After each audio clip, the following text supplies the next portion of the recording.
March was one of the best months for indie games so far in 2026, with one massive indie hit definitely worth a play, but also games in all other genres. So let's begin with Solateria, a game which is not doing anything dramatically new in the Metroidvania space, but what it does well. Designed around a parry-focused combat system, where you have to learn enemy patterns and land precise counters rather than just trading hits. You play as a small fire warrior with no memories, sent to find the primordial flame, which is the last hope against the shadow plague consuming the land, with various combat and traversal ability unlocks, and is simply a well-made one of these. Idle games are growing as a genre, and Skeleseller is one of the better recent examples where you are a skeleton shopkeeper who died on a quest when no one had the right antidotes in stock, and now you hire adventurers to gather loot on your behalf instead, send them into battles, collect whatever they bring back, and sell it to fund upgrades for the town and the adventurers themselves, with a wonderful pixel art look as well. Speaking of the best games, this video is brought to you by TCG Card Shop Simulator, a first-person simulation title where you run your own trading card shop, stocking your shelves with booster packs and other nerdy merchandise, building your business by setting prices, managing inventory, and upgrading the space, perhaps cracking these packs open yourself to hunt for rare cards, collect all the cards and sell them to make a profit. You can host card tournaments, hire staff to run operations, and reinvest profits into your shop, unlocking new card sets as you grow with an astounding number of over 2,500 cards to collect. This is currently in early access, gaining over 47,000 Steam reviews and an overwhelmingly positive rating. So if you have not played this, I would encourage you to be a shop owner today and buy it on Steam via the link in the description below. Keep on Mining Worlds is the sequel to Keep on Mining, and the approach is pretty direct. More worlds, more upgrades,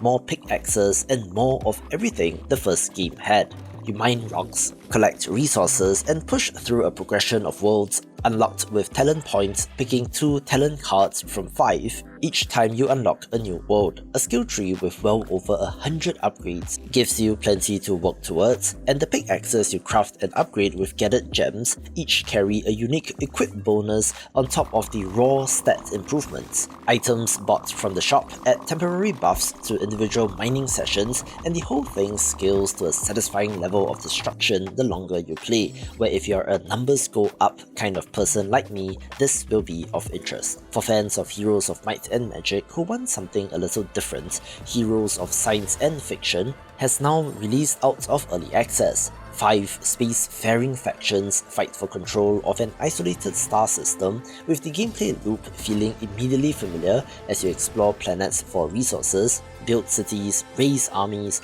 and clash with rivals in turn-based tactical battles. Each faction brings its own upgradable unit roster, a special faction ability, and a set of heroes to choose from, with enough variety across the campaigns and skirmish maps, resulting in plenty of replayability. The Legend of Khiimori set itself apart immediately by doing something that very few games have done, placing you in 13th century Mongolia as a courier rider navigating one of history's most legendary landscapes. You breed and train horses with specialized traits across generations to tackle the terrain, bonding with them as working partners whose needs you have to manage as you take on a variety of delivery missions. Harsh climates, steep cliffs, snowfields, and scorching deserts all require different approaches and careful planning before you set out, and the cargo you carry has to arrive undamaged, on top of you surviving the journey yourself. Foraging, hunting, and crafting are where the survival elements come in, and thus look absolutely stunning as well.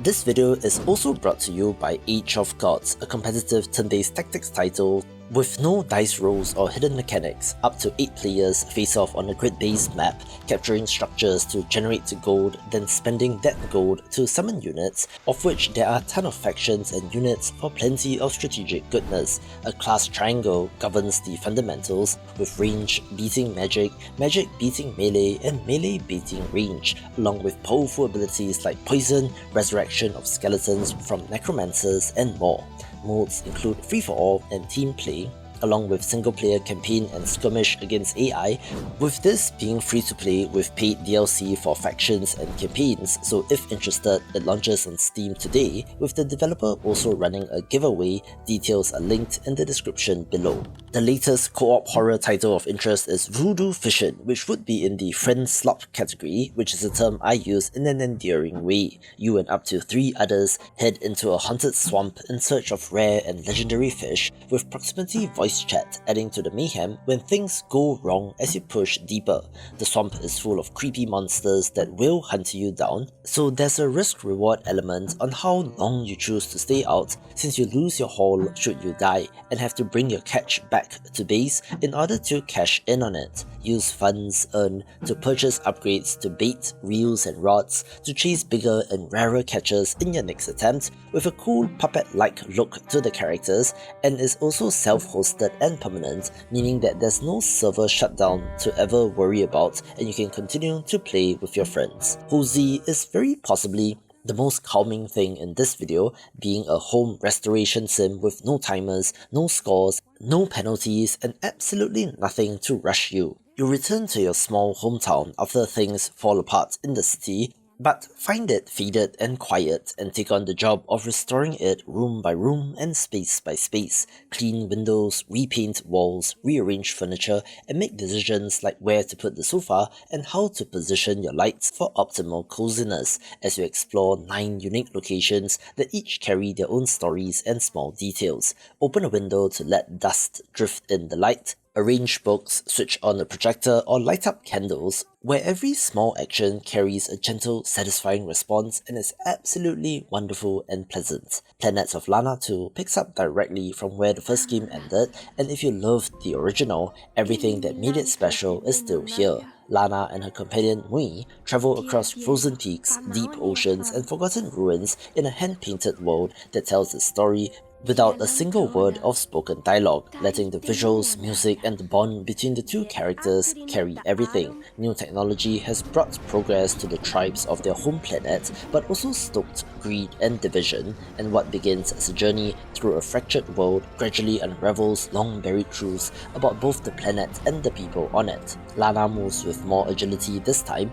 with wall jumps and expanded movement options woven into puzzles, still looking absolutely amazing and is pure cinema. A lot of you have been talking about Banquet for Fools in the comments, which just released out of early access, where this party-based beat-em-up RPG is definitely something special. Set on the cursed island of Invimona, a lord's settlement has sent 4 guards to investigate a village where every inhabitant has simply vanished. Lead your party of 4, each shaped by their stats, which produces distinct dialogue choices with the people you meet and with each other as the journey progresses. I really like the look of this game, drawing I believe from pagan gods and other ancient myths, but it's an RPG through and through with plenty of secrets, so definitely check it out. GRIME 2 is the sequel to an acclaimed Metroidvania from 2021, where the thing I like about this series is that it does not have the usual dark gothic fantasy or sci-fi aesthetics, where the first game has rock and root at its center,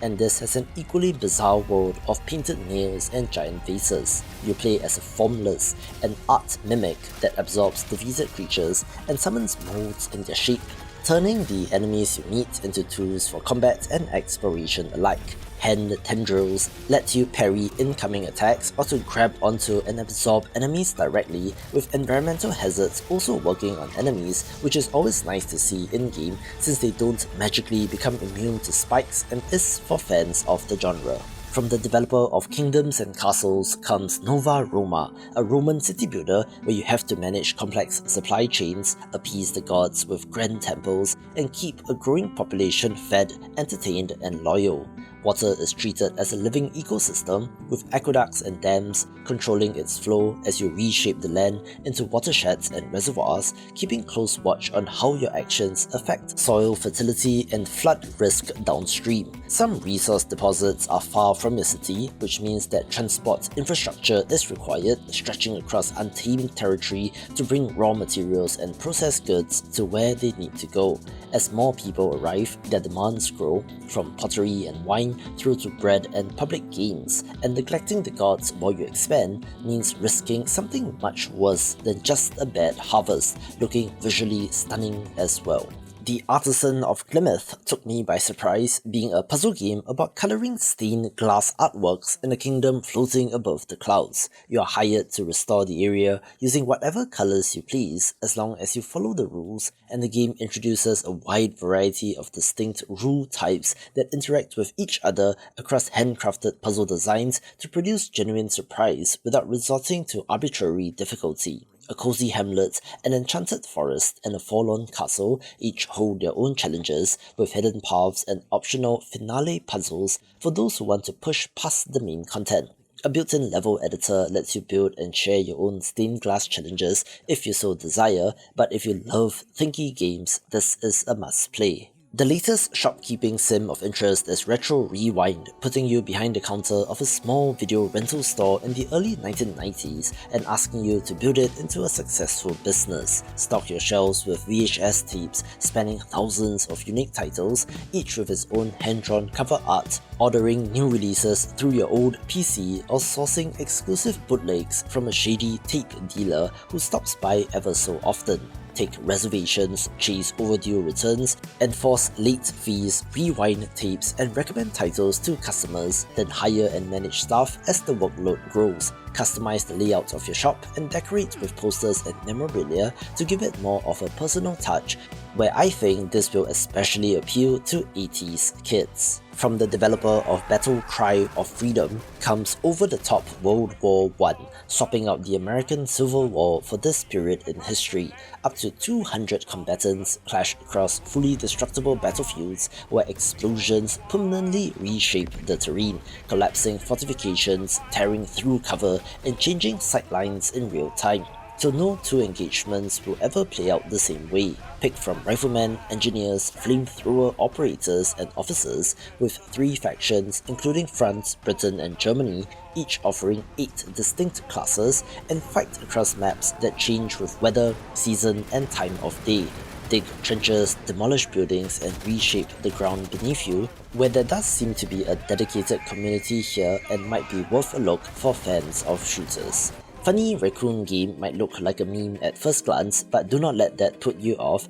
because underneath the deliberately goofy presentation is a tightly designed 3D platformer collectathon with a lot of personality. You are a raccoon who has recently acquired a dumpster as a home, and since it is empty, you need to collect as much cool stuff as possible to fill it up. The more you gather, the more new areas open up, with the items you carry also doubling as problem-solving tools, letting you pick up and throw objects to clear the path forward so that you can explore the interconnected micro-worlds that this game is built around. Help the locals and solve puzzles along the way, all in the name of acquiring more stuff, with a fantastically done throwback art style and is charming and strange in equal measure. Lost and Found Co. is a charming hidden object game where you play as Ducky, a duck-turned-human intern working for a magical startup dedicated to finding lost items for the quirky inhabitants of a whimsical town. You travel through animated locales, searching for well-hidden objects among thousands of interactive items and characters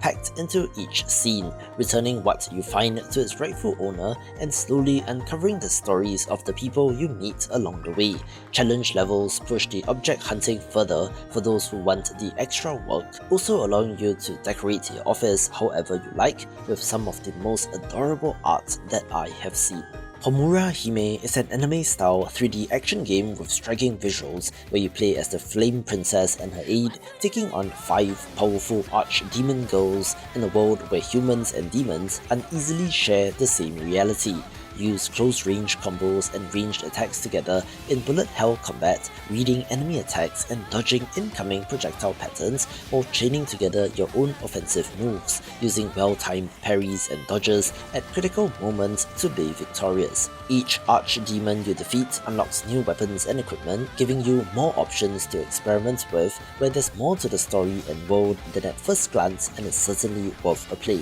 There are not one but two Raccoon games of interest this month, with the second being RACCOIN, a gambling roguelite deck builder that takes a coin pusher machine and turns it into an insanely compelling Balatro style title. The coins are your cards, so you push, stack and combo special coins with items from a wide pool of unique options to trigger increasingly wild synergies, whether that's growing a money tree inside the machine, with seed and water coins, detonating a TNT coin to blast everything forward at once, or to send a cat coin to hunt down rat coins, stack multipliers, apply plating to enhance your favorite coins, and shake the machines when things slow down, also having a variety of playable characters, each bringing their own themed coin sets and playstyles for plenty of replayability, and is Dopamine the game, which is entirely the point. Going Medieval is a medieval colony builder and fortress defense game, and after a long early access period,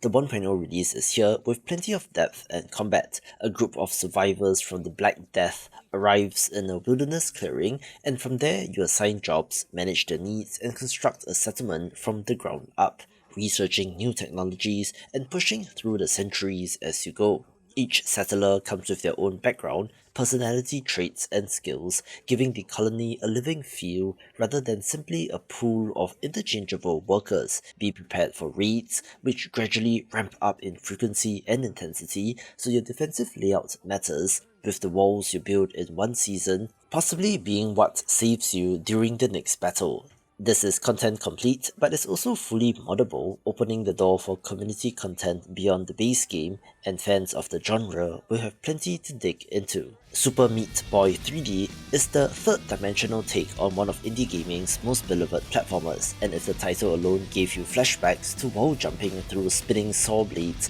and avoiding missiles at full sprint, that is exactly what's in this game, but in 3D. Some of the original members of Team Meat have moved on to other projects, so this comes to us mainly from developer Sluggerfly, makers of the underrated Hell Pie, and suffice to say, mission accomplished for them, since this is pretty good. This is the Meat Boy you have loved in the past, with short sprint and die levels, razor-thin escape margins, and the kind of difficulty that demands perfection on every single input, with the transition to 3D being beautifully done here, being fun to play while still having the same kind of charm as the original, so if you love a challenge, this one's for you. Cinderia is a high-speed action roguelite set in a dying, dark fairy tale world, and the upgrade system is well done here. Embers, spell cards, and legendary gear all feed into each other with stacked effects and chain reactions which can spiral into wildly overpowered territory by the end of a strong run. 4 heroes each bring their own weapon type and base playstyle,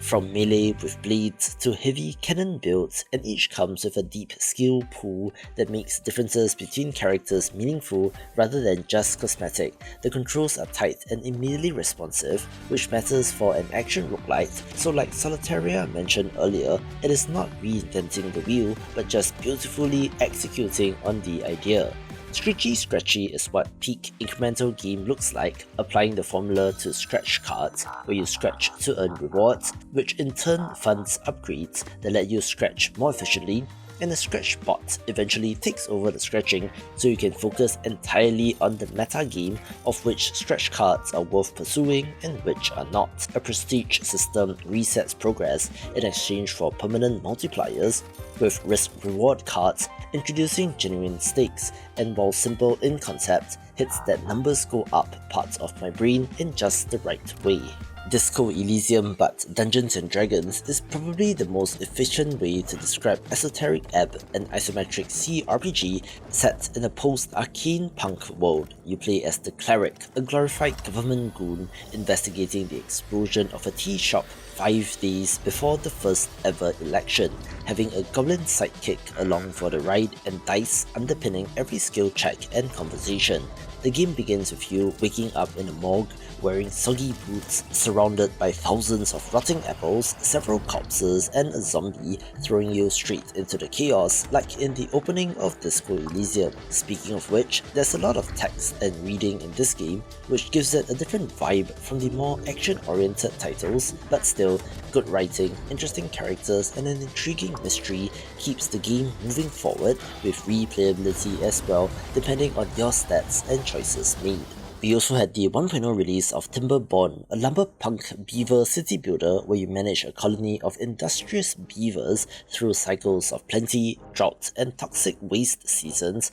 that progressively stress test everything you have built. Water physics are the centerpiece of the design, with rivers, dams, and irrigation systems all functioning in a simulated way that make flood management as important as any production chain. The vertical architecture system lets you build upwards rather than just outwards, which opens up a whole second axis of city planning, with two distinct beaver factions in the Folk Tales and the Iron Teeth, which play very differently, such that each feels like their own distinct experience. The 1.0 release added automation and more, with I believe post 1.0 support to come, since this has sold a stupid number of copies and takes its place among the greats in the genre. Slay the Spire 2 launched to one of the biggest receptions of any indie game ever, hitting north of 574,000 concurrent players, almost catching up to Silksong at 587,000, but being a roguelite, has a much more sustained player base,